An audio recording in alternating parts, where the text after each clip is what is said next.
Casuarina Tree, written by Toru Deck.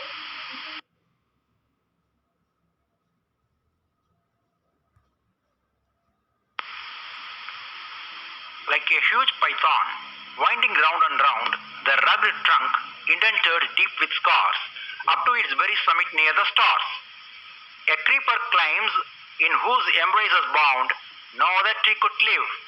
But gallantly the giant wears the scarf, and flowers are hung in crimson clusters all the boughs among, whereon all day are gathered bird and bee, and oft at night the garden overflows with one sweet song that seems to have no close, sung darkling from our tree while men repose. Gallantly means bravely or heroically. Repose means a state of rest. The poet Tordet begins the poem with a description of the tree. She says that the creeper has wound itself around the rugged trunk of the Casuarina tree like a huge python. The creeper has left deep marks on the trunk of the tree up to its top near the stars. No other tree could survive in the tight hold of this creeper. But the giant Casuarina tree wears the creeper gallantly like the scarf, with its red crimson flowers. All day, birds and bees gather around the tree. Often at night, the garden echoes and seems to be jubilant, and the song of a nightingale has no end. It continues till dawn, while men take rest. When my first casement is wide open thrown, at dawn my eyes directed on it rest. Sometimes, and most in winter, on its crest, a great baboon sits statue-like alone, watching the sunrise, while on lower boughs his puny offspring leap about and play. And far and near, kokilas hail the day. Unto their pastures wend our sleepy cows, and in the shadow on the broad tank cast. By that whole tree, so beautiful and vast, the water lilies spring like snow on mast. Casement, a type of window that is fixed on one side and opens like a door. Baboon, a type of large monkey found in Africa or Asia. Kokila, a type of bird similar to the cuckoo. Wend, stroll, or go slowly. Ho, white frost deposits on the tree. Unmasked, amassed or gathered. In this second stanza, Tordet describes the activities of the living things those surround the tree. At dawn, when the poet opens her window, she is delighted to see the Casuarina tree. Mostly in winters, a grey baboon monkey is seen sitting on the crest of the tree, seeing the sunrise, while his younger ones leaping and playing on the tree's lower boughs. Here and there, the kokilas make the day pleasant by sweet songs. The sleepy cows stroll to their pastures. The shadow of the tree appears to fall on the huge water tank. The water lilies spring everywhere in the pond, like the snow gathered or collected on the pond. But not because of its magnificence, dear is the Casuarina to my soul. Beneath it we have played, though years may roll, O sweet companions, loved with love intense, for your sakes shall the tree be ever dear.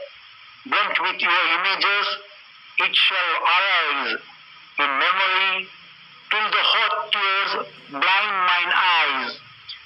What is that dirge like murmur that I hear, like the sea breaking on a shingle beach? It is the tree's lament and airy speech that haply to the unknown land may reach. Shingle, a mass of small rounded pebbles.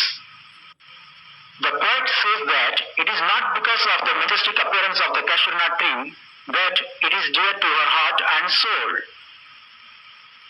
The tree is dear to her because she had spent happy moments under it with her siblings. Torbet has brought out the theme of nature as something that shares feelings with humans that lightens the burden on the heart. The memories of her brother and sister brings tears into her eyes. She can hear the trees lament even from where she studied in France and Italy. It is a strange lament that could perhaps be heard or reach the unknown land. Unknown yet well known to the eye of faith. Ah, I have heard that very far, far away in distant lands, by many a sheltered bay, when slumbered in his cave the water race, and the waves gently kiss the classic shore of France or Italy beneath the moon, when earth lay trance in a dreamless swoon, and every time the music rose, before mine inner vision rose a form sublime. Thy form, O tree, as in my happy prime, I saw thee in my own loud native clime. Wraith means apparition. Trance is a dreamy condition. Sublime means glorious. The memories of the tree has deeply touched the poet's heart. A man who has the eye of faith can see the unknown as well known. The tree's lament could be heard far, far away in distant lands and sheltered bays. The poet describes the earth as transit in a dreamless swoon, bathed in the silver light of the moon, and its sheltered bay with its gently undulating waves. The tree's lament is heard by her in distant lands and on the classic shores of France and Italy.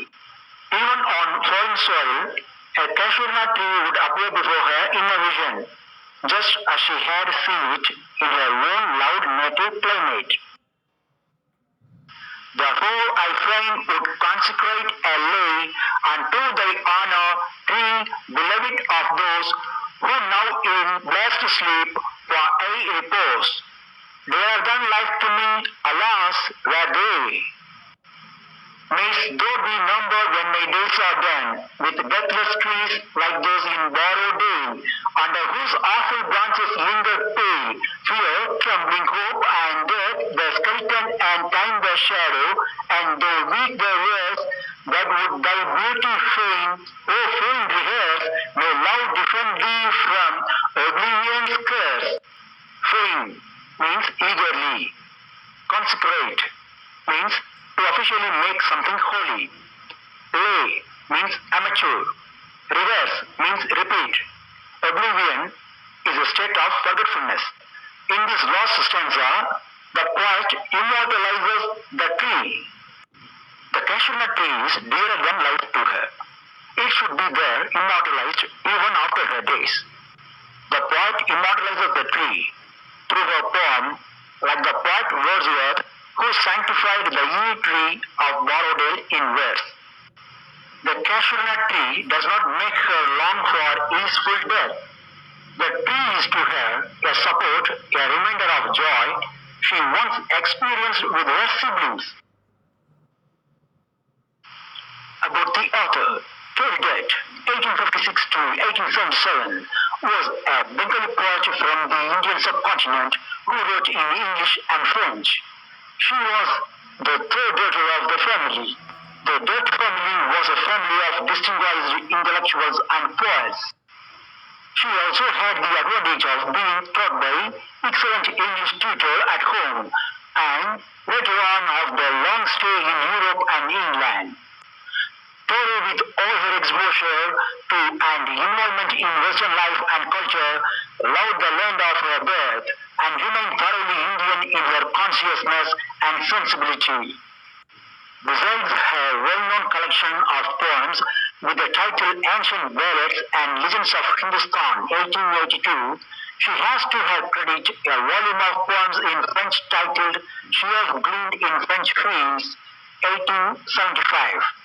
Our Casuarina Tree, the most well-known of Thoreau's poems, was included in her miscellaneous poems. Summary: The casuarina tree is tall and strong with a creeper winding around it like a python. The tree stands like a giant with a colorful scarf of flowers. Birds surround the garden and the sweet song of the birds is heard. The poet is related to see the casuarina tree through her casement. She sees a grey monkey sitting like a statue on the top of the tree. The cows grazing and the water lilies spinning in the pond. The poet feels that the tree is dear to her, not for its brilliant appearance, but for the nostalgic memories of her happy childhood that it brings to her. She strongly believes that nature communicates with human beings. The poet could communicate with the tree even when she was in a far-off land, as she could hear the tree lamenting her absence. The poet consecrates the tree's memory to her loved ones who are not alive. She immortalizes the tree through her poem, like the poet Wordsworth who sanctified the yew tree of Borrowdale in verse. She expresses her wish that the tree should be remembered out of love, not just because it cannot be forgotten.